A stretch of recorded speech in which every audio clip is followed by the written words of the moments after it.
Hey, so we were denied boarding, myself, my 16-month-old son, my mother. What happened, and I will tell you what happened right now. I was speaking to one of the flight attendants, got their pronouns wrong. The other flight attendant didn't like it. I said, I'm really sorry. I'm not very versed with pronouns. They're saying that it's a hate crime that I did, that I might not even be able to ever fly United. We don't even know how we're going to get back today. I don't know what to do. I don't know what to do. I don't know what my rights are here. Well, this is going to be a fun one to do and try to not get canceled. But before I get into that, I have to address some things. I've seen a lot of comments from people saying things like this. Kelsey, you have no idea how to provide good customer service, which might be true. Or they'll say something like, Kelsey, you should be more sensitive. To be clear, a pilot's very first responsibility, above everything else, safety. The safety of the flight. Whether I have people, which I fly people, or I have cargo, and I fly cargo, or whatever I have, it's an empty airplane, it doesn't matter. Safety is the number one thing, the priority, safety. After safety, my next priority is following the rules from the FAA, the people that govern my license to be able to fly. It'll be different for every country, but first safety, safely moving the plane, then the rules of the FAA, and what that means is that I'm able to violate the rules of the FAA if I deem that the safety of the flight would be better by doing this other thing. Right? So rule one, safety, then that. After those two things happen things like customer comfort, on-time performance. Now it's going to be different for every airline, but it's going to be something like what I just said for most US carriers, and that's going to apply to the flight attendants as well. The very first thing is safety. That's the priority for the flight attendants. And I bring that up because it's not that I don't care about your comfort as a passenger, but it's just not my number one priority. My number one priority is safety. Then the FAA. Then will be your comfort and your on-time performance and those other things. So that's just the sequence of what is mostly what airlines care about. If you don't make your connection, that is going to be less of an issue than if I fly you into the side of a mountain. You get what I'm saying? The other thing to note is that I'm not a flight attendant. And if I was a flight attendant, you can be 100% sure that zero of the awesome snacks that they put out on the first class snack tray would actually make it out. And I would be 300 pounds because I have zero discipline when you put the food in front of me. Great in the grocery store, but once you put it on my airplane or in my house, a bunch of cookies, I'm eating all of them. But the thing to remember here is that with great power comes great responsibility. So the thing I want you as a passenger to remember is that when you're loading up on this plane, as a passenger, your comfort is not the priority. Not for the flight attendant, not for me. I want to safely get you to your destination, safely. That is my priority. So the $133 that you spent on the ticket to get you from Boston to LA, that is just to get you there. Now I've talked about the finances of airlines, and despite everything going up a lot, you'll notice the cost of airline tickets have actually been going down over the years. And I'm going to get to this lady not using the proper pronouns and what I think about that, but I'm just having to explain this so you understand where I'm coming from. Now when COVID started, they hired tons of people on the airlines because everybody got free money, and then they had to go travel and see the world. So when that happened, the airlines hired a lot of pilots. They hired a lot of flight attendants, and all these people came on board. And then this trend happened where people started to use different pronouns for what they wanted to be called. Simply speaking, it's no longer he and she. There's a wide variety of pronouns that people feel like they should be allowed to choose what they want to be called. Now, I'm not going to get into all that, but when this lady got on the plane, one of the flight attendants had chose their pronouns to be different than what they were, and this lady didn't use them correctly, according to that flight attendant, and that created a whole situation. So I want you to imagine that you're the airline captain, and I'm going to walk you through this situation so you can see just how complicated this is. First, let's address the obvious situation in that we only know one side of the story, which is her side. And as they say, there's two sides to every story, and then there's the truth. So let's just assume for a second that what she said is exactly what happened. She got on, she tried to get somebody's attention, they didn't like it, the other flight attendant didn't like it, and it turned into a whole thing. And let's say she was polite and courteous about everything. Let's just say that that's exactly what happened. So now you're the captain of this airline and you're presented with this big issue. So your first question is this issue a safety of flight issue? You have a flight attendant or two flight attendants and a passenger with a possibly very aggressive, strong baby, and they are now in a fight, in a conflict. So they're on the ground, not a big deal, but now you're going to go take off in the air while these people have a bunch of tension against each other. Couldn't that result in having a big in-fight brawl happening? Yes. So is there a safety of flight issue? Absolutely. Does the FAA allow you to kick this flight attendant off the flight and fly without them? No. Does the FAA allow you to kick this passenger off the flight and go without them? Yes. There are a certain number of flight attendants that are required to be on every aircraft, and the airlines don't fly around with 1 or 2 extra in the back just in case somebody gets upset or sick or whatever. Trust me, I've flown with some hungover flight attendants because we all went out and did stuff, and I'm sure if there was an extra flight attendant, they would have paid $1 million just to get out of doing that flight. But that's another story. There are no extra flight attendants in a lot of out bases, meaning that airline might have a base. Let's say I'm in Houston right now. Let's say in Houston, United has a base here. So one flight attendant calls in sick, they have another one to pull from. That's possible. You could be at another place, let's say Amarillo, Texas. They don't have extra flight attendants sitting in Amarillo. So if a flight attendant calls in sick in Amarillo, they have to fly another flight attendant in there to Amarillo, and there's going to be a delayed flight. So now you understand kind of the situation. So let's imagine that this lady now speaking to the captain on the flight deck, and she's explaining the issue about the whole pronouns and the whole conflict that was caused. And let's say you agree 100% with her. You feel like that flight attendant was in the wrong. They should have never allowed that to happen, and that flight attendant shouldn't be on the flight. Let's just say that that's your feeling, because there are people who will feel like this is crazy stupid and this person should be allowed to continue on their flight because this flight attendant invented these pronouns that now this lady's obligated to use. There are going to be people that have that perspective. So now you're the captain, you're presented with this situation, and you agree 100% with her. Going back to your decision tree, if you kick this flight attendant off the flight, you might have to wait 5 hours for a new flight attendant to show up. And the other 200 people that are on the plane are trying to safely get to their destination. Now you as the captain still have the ultimate responsibility for the safety of flight and everything that's going on in that flight, and you can make some decisions. You have some power as a captain of an airline to make some decisions. So you can get up and make an announcement to everybody on the plane because you believe 100% that this lady should go. And you could say something like, hey, this is a situation. This lady didn't use the proper pronouns for this flight attendant. I don't feel that she should be kicked off the flight. Is everybody on board waiting 5 hours until a new flight attendant comes and we can safely fly her and kick the flight attendant off? You could make that announcement and have everybody agree 100%, yeah, let's do that. But I mean, people can't agree on anything right now. So the likelihood that all 200 people on board are going to go, yeah, no problem. We'll miss our connecting flight, or we won't make it to our destination, or we'll sit here for 5 more hours. Yeah, no big deal. To get 200 people to agree to that is not likely, but let's just say that you do get everybody to agree to that. And then you go back onto the flight deck, you pick up the phone and you call your dispatcher, who are the people on the ground that are the people that pilots coordinate with, all this stuff. So you call the dispatcher and you say, hey, look, here's the situation. This flight attendant, not the right pronouns, blah, blah, blah. I want them kicked off. Fly another flight attendant in here, and we're going to take this lady. Well, that dispatcher, who also doesn't have the power, is going to run that up, because they're all in the main headquarters, run that up the chain of command, and somewhere up the chain of command, someone like the VP of operations is going to say whatever they're going to say. Probably they're going to say, we need that plane somewhere else, kick that lady off the flight, and close the door and go. That's probably what's going to happen. So now you as the captain can say, I'm not going, and then you're going to be in a lot of trouble and probably have some disciplinary action, possibly lose your job. You could say that. You do have the power as a pilot to say, like, I'm not going to fly this plane, but that's potentially what's going to happen. And then you don't have any say-so. You either kick that lady off, take the 200 people and fly them safely where they need to go, or you say, like, well, I'm not flying, and then you just walk off the flight deck. And you can imagine the airline's not going to be really happy about that. So while some of you will watch this lady talking and are furious with how this would ever happen, just realize that from the pilot's perspective, there's a lot of things that we don't have control over in this type of a situation. Now, did this flight attendant lose their job? I'm going to address that in just a second when I show you this other video. This is a video of a man that got removed who was a prior NFL player. He's a big dude. And he got removed because apparently he tried to get the flight attendant's attention to get some extra ice. He was on a flight with his kids. Now again, 2 sides to every story. There's no video of what happened, so who really knows exactly what happened? But this guy's there with his wife and his kid, or kids, I don't really know. But he was trying to get some additional ice, I guess, for his child. And then he tried to get the flight attendant's attention. That wasn't able to get their attention. He touched them on the shoulder or the arm. This was according to him. And then the flight attendant took that as assault.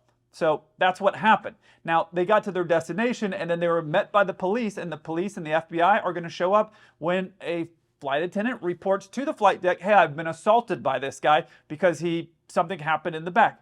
Imagine you again, or you're still the captain, you're flying along, you get a call from the flight attendant that says, hey, I was walking by and this guy aggressively grabbed my arm, this enormous dude grabbed my arm and started harassing me for stuff. You're flying the plane, like, you're not going to leave the flight deck to go back there and see what's going on, because if you have this prior NFL player who's slightly bigger than me, and now he's aggressive, now you've put the entire plane at risk, right? You've gone back there, this dude who's enormous is going to snap me like a little toothpick, and now we're not going to be able to safely get there to your destination. Safety, top priority. Getting broken by a dude who worked in the NFL, not going to help safety, so I'm not going back there. So I can't see what's going on. You can't see what's going on because you're the captain. So now your thing is, all right, well, we're going to fly this plane safely to the destination because apparently things have calmed down now, and then we'll have police meet them when they get there. Do you guys all remember that story you heard as a kid about the kid who claimed he saw a wolf and then he kept saying that there was a wolf, but there was no wolf? Well, that's the risk of what's going to happen now, and that's really my biggest concern about this. This flight attendant claimed that he was assaulted. Again, I didn't see the video. I don't really know what happened, but apparently all the people that were around them said that that's not what happened. What ended up happening was the police came and took that guy and they took him off the plane, which would be, as you can imagine, humiliating, embarrassing. You'd have no power. You could do what you've seen a lot of people do on these flights and say, like, I'm not going to do it. But to this guy's credit, he got up. I couldn't tell if he maybe got handcuffed and walked off the plane as a gentleman, even in his mind believing that he did nothing wrong. And maybe he did nothing wrong. Again, I wasn't there, so I'm not picking any sides. I didn't see the video of that. But you can see he gets up and he just safely walks off of the plane, and I really want to commend this guy for doing that, because many people, when they feel that they're right, are not able to use common sense and let the situation get decided by the court system. I know that would make me furious. I would be embarrassed. He did a lot of interviews and I saw some of them, and he was embarrassed, and 100%, that would be very frustrating if that situation, like he said, happened, and apparently a lot of the passengers said that's what happened, where he just tapped him on the shoulder, which would be normal. It's loud on the plane. Maybe the guy didn't hear me. Let me tap him on the shoulder and get his attention. That would be infuriating to me, that now in front of my kids, they're seeing me get handcuffed and dragged off the plane. I don't have kids, but you get the point. Well, according to the airline, this should have never happened because this flight attendant ended up getting fired, which is leading to a very bad trend, because now what you're going to start to see is a separation between the pilots and the cabin crew, where if they start filing these complaints that end up to be totally bogus, you now have a situation that really creates a safety of flight concern. You have Timmy calls to the flight deck and says, like, hey, this guy assaulted me. And now this is the same guy who was making problems about their pronouns or whatever. And now you have the pilots that are up there going, is this really a safety of flight concern, or is like Timmy just having a bad day again? You don't know. As you have this situation of crying wolf all the time, that you're now so offended that these people can't safely continue as a passenger on your aircraft, you have a situation where the flight deck might start going like, this is another one of those things. We're just going to do our flight and not care. That means that if there becomes an actual safety of flight issue, you as the pilot may not be thinking it's really a concern because Timmy says everything is a big problem. So now, going back to this lady, she has apparently been mistreated, forced off the plane, escorted off, told she may never get to fly United again. She's now sitting out there with her baby, wondering what the heck is she going to do in order to get to her destination. And I personally like to decide about where I spend my money, and I vote for change based off of that. If I don't like the way I'm being treated on a certain airline or a certain sector or a certain restaurant or a certain type of place, I don't give them my money, and that affects change more than anything else. You can get on X and you can tweet, I don't know, what is it? What's whatever the version of using Twitter, you can X it up, I don't know, but you can go write tweets and you can make videos like this and put them on Instagram or on YouTube. You can talk about them all you want, but the reality is where things really start changing is that place isn't getting any money. They stop getting money from passengers and things start changing. I've talked about that in some airline finance videos where people are putting so much on their credit cards right now and financing trips that they can't really afford. Now, I fly a lot as a passenger, more than probably 99% of you, because I have to fly on planes as a passenger to get to my plane when I go to work, or to go home, or to go pick up a plane because somebody called in sick or a plane broke down and they need me to get there. So I fly on passenger planes more than 99% of you. So here is what my thought would be based off of what I see as a passenger, and I have a lot of status on a lot of different airlines, and I show up in uniform, so I get some special treatment that a lot of people don't get. But I get to see what's going on. I sit in the terminal, I see everything. I'm not disconnected. There's this massive trend that you see on social media where everybody's got to go fly everywhere. They got to get to Ibiza. They got to go see the pyramids in Egypt. I got to get down to South America and see everything, and then maybe even make it to Antarctica so I can see penguins running around in Antarctica. That is important. I need that in order to live. Let me just ruin something for you for travel. I have lived in 3 continents and multiple countries in those continents. I have traveled to places you've never heard of. I have seen things that are really, really cool. But the reality is, now that I've traveled and done all this stuff, I'm going to ruin something for you. It's all kind of the same. Oh, you want to go to Rome and you want to see everything. Okay, yeah, it's a big city. It's cool. It's got some really cool stuff. Don't get me wrong. I love Italy. It is great. But do you need to take your family of 7 over there and spend thousands and thousands of dollars to get there, be treated poorly on the flight, drag everything, crying baby, all that stuff in order to get there so you can see this stuff? Is that worth that all, especially if you're putting it on a credit card? In my opinion, no. And on top of all that stress, you have the problems that potentially you're going to get kicked off in the middle of your trip and not be able to even make it back. I'm truly amazed right now with the way that the airlines treat people, and that people just insist on going. They're like, I'm never flying on that airline again. And then 6 months later, like, oh, I'm on that airline and I'm flying to this destination because I just have to see this thing. And it blows my mind that people do that. So here's my advice. I don't normally give a lot of advice, but I'm gonna save you a ton of money. If you're very young, like 19, 20, go somewhere. Go pick a city in the world. Go live there for 6 months. Experience some other cultures. Understand some things, especially for Americans. We are kind of in a bubble because our country's so big. But go somewhere, find somewhere that you like that has the weather or the culture or the people. Go spend 6 months there, live overseas, get some experience, understand the world better. I think it's a great thing to do, especially when you're 18, 19, 20. Go do that. Now, as you get older, you don't need to go see all these different places. It's a beach. You've been to the beach before. You don't need to go fly to the other side of the world to go to the beach. Stop spending the money to go do that.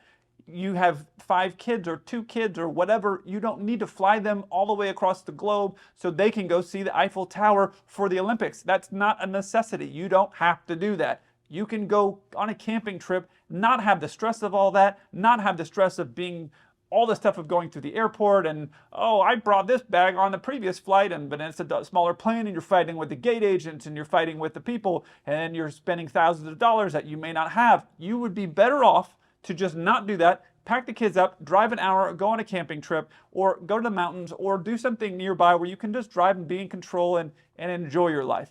I get a lot of messages, I get some messages from girls that slide in my DMs and they're like, oh, I really love traveling. I think we'd be great travel partners. I'll be completely honest. When I'm done flying, I'm probably not going anywhere. I'm going to go out on some land in Texas and I'm just going to enjoy myself. I don't need to go see everything. I've seen pretty much everywhere in the world.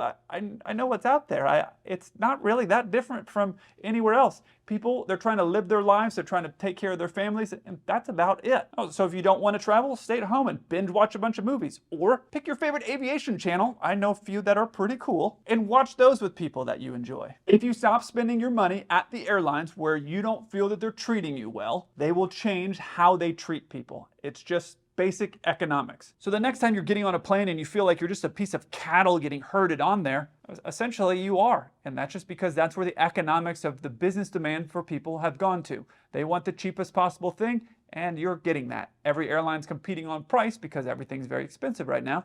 And you've seen the price of tickets staying really low when everything else has gone really high. So if you're not happy with all of that experience, stop spending money because you're going to keep getting the same thing. If you just spend time locally with your family and your friends and stop flying everywhere, the economics will cause the airlines to change the way that they treat you. And some people have a great experience and maybe they always enjoy traveling and it's never very bad. But I hear so many people complaining and they're like, this is such a stressful thing. And it's like a mom with like 3 kids and she's somehow like traveling somewhere with all 3 of them. Like, I'm like, what are you doing? That looks like the worst possible experience. She's got like 2 babies and she's able to like have a stroller and like collapse it down and throw it off the side of the jet bridge. I'm like, you're like a superhuman. I don't know how you would do all that, but yet they're always moving and there's all these people complaining, but they're not making any change because they continue to do that. Find some stuff locally that you'd like to do. You'll have a much better experience. It'll be a lot less stressful. The economics will cause the airlines to make changes. And for the meantime, what that means is that there'll be a lot more snacks for me to eat.